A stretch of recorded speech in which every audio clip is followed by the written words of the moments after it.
Are you alone and bored at home? Well, I have a solution.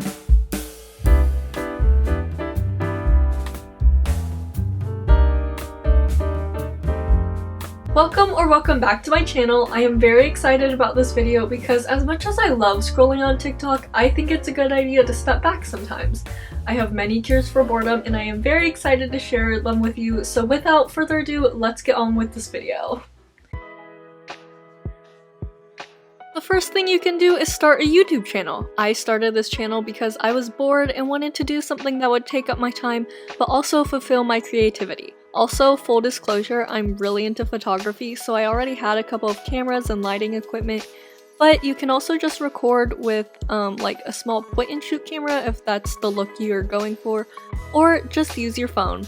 I personally would record on my phone, but my camera is currently broken, so I just use my fancy DSLR and then my Nikon point and shoot. Editing is also fun to do. I'm still learning obviously, but it's fun to mess around with all the special effects and transitions. I love listening to music, and my go-to playlists are normally like these seasonal ones that I make each year, but I have some playlists for other things. I have this old New York City Vibes playlist that I want to remake. At the time of me making this, 1989 Taylor's version hadn't come out yet, but don't worry, I switched all of the songs when it did. Honestly, I don't know how to describe my music taste. It's basically just mostly Taylor Swift, and then Olivia Rodrigo, Lizzie McAlpine, Gracie Abrams, and then any other song that I think just sounds good. I like to look at other people's playlists and then steal songs from theirs to add to mine. Crocheting and knitting are those hobbies that don't require much pre-talent to learn. I learned how to knit because I wanted my own Speak Now cardigan. Ironically, by the time I finish this, all of the re-records will probably be out, plus another album or two. But at least I'll be able to say that I made it when people ask. I actually learned how to crochet a couple of years before I picked up knitting and have made this whale and cardigan, and then these super cute earmuffs for my friend's birthday. I learned how to do both from YouTube and was worried as a lefty that it would be hard to find easy to learn tutorials, but there were plenty. I personally find knitting to be easier to learn the basics to because all you really need to know is 2 different stitches and then you're pretty much good to go. But I think it's easier to fix mistakes you'll inevitably make with crochet, so I guess pick your poison. I love watching those TikToks where there's like a painting with a clip of a show playing, and those inspired this idea, not gonna lie. I found a simple reference picture on Pinterest and pulled out my canvas and acrylic paints. Watercolor paints are also relatively easy to find and you can get a good range of colors, but I personally prefer acrylics. You don't have to be the best artist and or painter ever to have fun with this. I find simple landscapes to be a good place to start, or if you're feeling a bit more ambitious, you could follow a Bob Ross tutorial. I did this with my sister during 2020, and she's not a painter or an artist, but they still came out pretty good, I think. I love Pinterest so much, and I spend a lot of my free time on it just looking at all of the pins. Mine is linked below, feel free to check it out. When I'm bored, I normally stalk Pinterest and make new boards. Right now, I'm making a rainy day board because I just love the rain.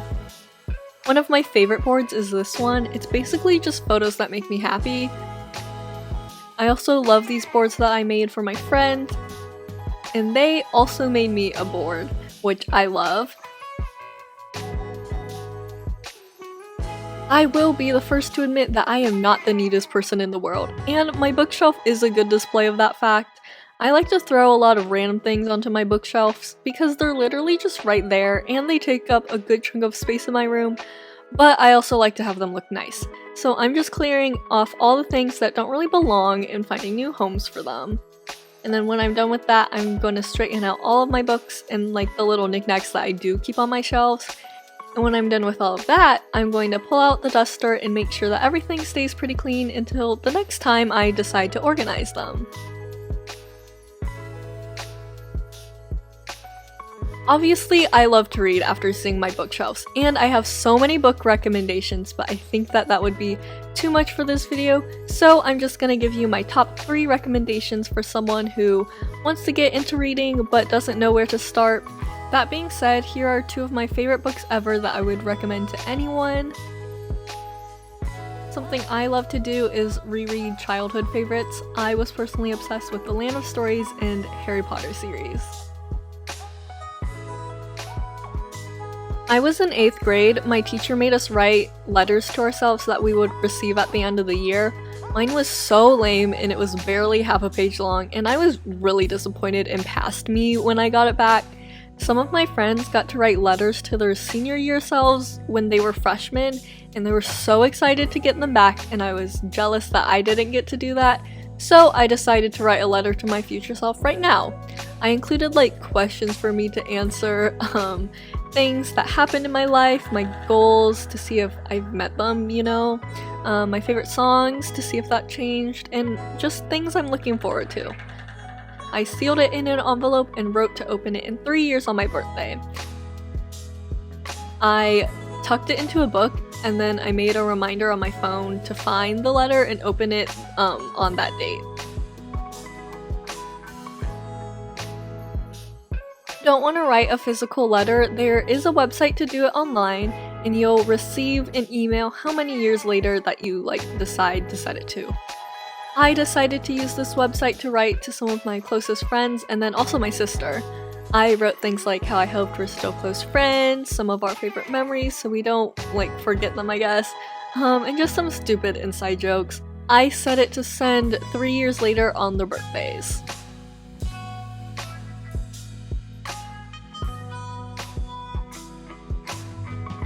We're going back to Pinterest for pictures and printing out my favorite photos.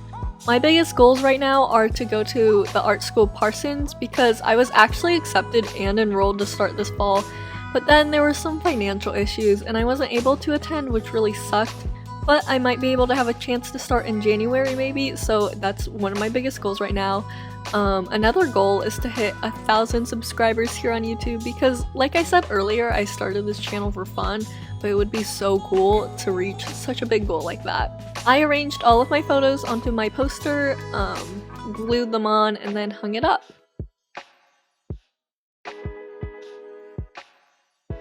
I love taking online quizzes for fun.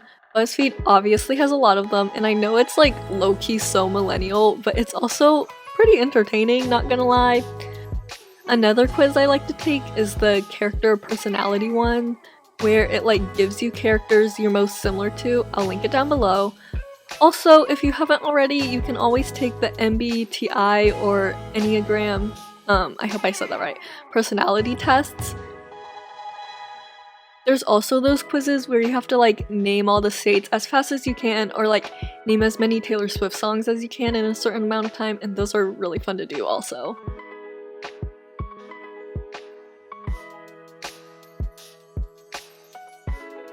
I remember when they shut down Flash and we had to say goodbye to all of the classic games, but I recently discovered that most of these games have been revived. I loved the Papa's games. My favorite is obviously the sushi one because I'm playing that right now, but Papa's Freezeria is also a classic that I love. There's also Fireboy and Water Girl, and my favorite was always the Ice Temple, and it's obviously more fun to play with someone, but it's still pretty entertaining to play by yourselves. I just love these old games, and they take up a lot of my time, not gonna lie. I did so many puzzles in 2020 and I was pretty good at them, but then I kind of forgot that they existed until this summer when I cracked open this New York one I've had for years. Here's a picture of it done. I also found this old bird puzzle we had and I started to put it together. Not gonna lie, I got tired after about an hour, but at least it kept me busy for some time. I decided to put it back in the box, but here's a picture of it done from 2020. I swear I'm not usually a quitter when it comes to puzzles, and they can be pretty entertaining.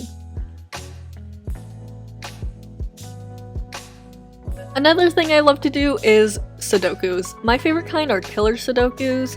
If you don't know what that is, they follow normal sudoku rules, but there are these cells with numbers in the corner, and the sum of the numbers in the cells add up to those small numbers. I realize exposing my love for this game makes me look like such a huge nerd, but I swear it's really fun. The expert levels have no numbers, and you just have to figure it out with the cell numbers, if that makes sense. But this was my go-to board and school game last year.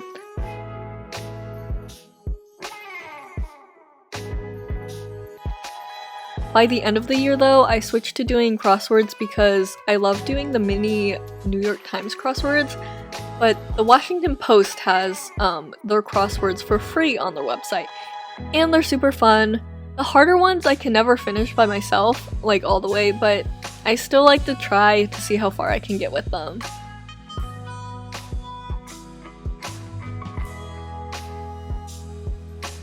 I went to Target the other day and saw them selling these super cute hair bows that have become so popular, but I know that I can make them so easily by myself. The easiest way is just with normal ribbons. I just tied it around my knitting needle and used the bunny ears method to tie it like a bow, which you can see me doing. It takes a bit of like finagling to get it looking right and pretty, but once you do, you have a super cute bow that you can slide into like a clip or bobby pin. I burned the edges to make sure that they didn't fray everywhere. Friendship bracelets became huge this year, especially because of Taylor Swift's Eras Tour. I didn't have letter beads, but I have a lot of other beads like these seed beads, elastic string, and closures, and I was able to make these super cute bracelets.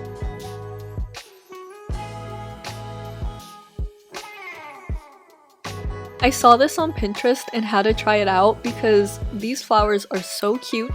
I cut 5 pieces of ribbon and sealed the ends with a lighter.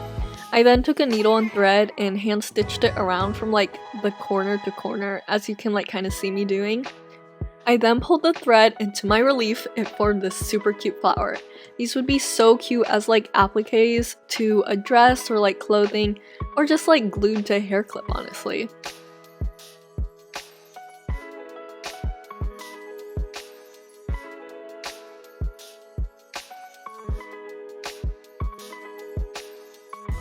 Baking is so fun because it's honestly hard to mess it up if you're making a simple recipe, and you get rewarded when you're done.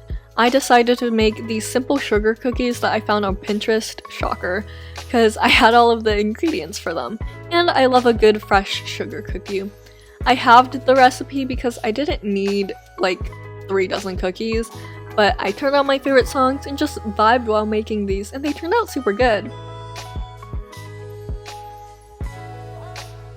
I've tried bullet journaling before, but it got kind of overwhelming, so I decided that this new journal would just be like writing. I normally like to fill it with things like affirmations, things I'm grateful for, things that I'm excited for, and just, you know, things that are going good in my life.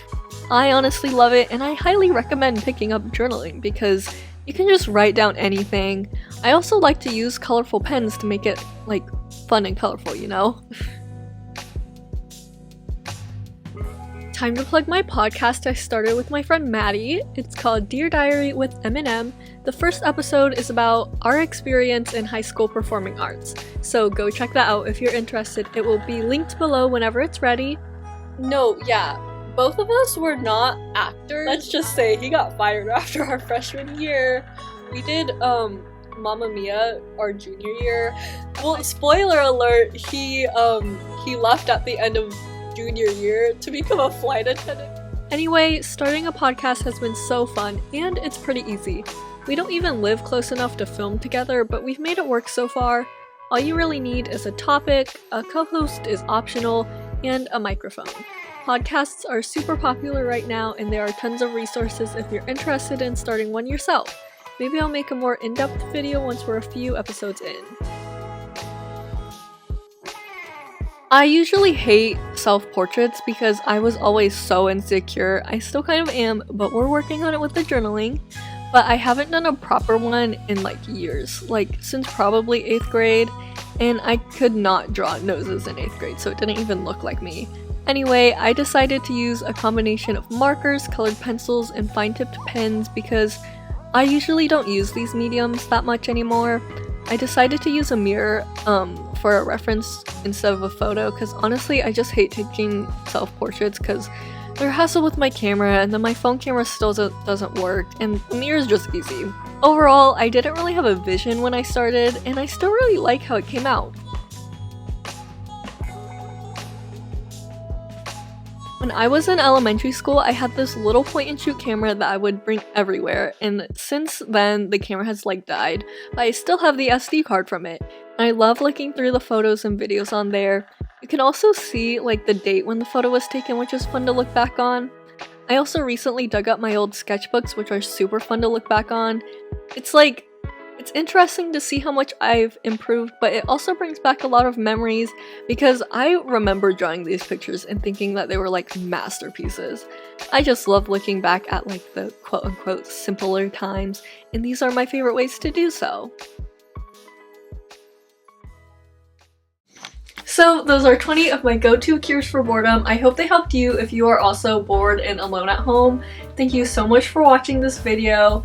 Feel free to check out my other videos if you liked it. I hope you have a great day and I'll see you next time.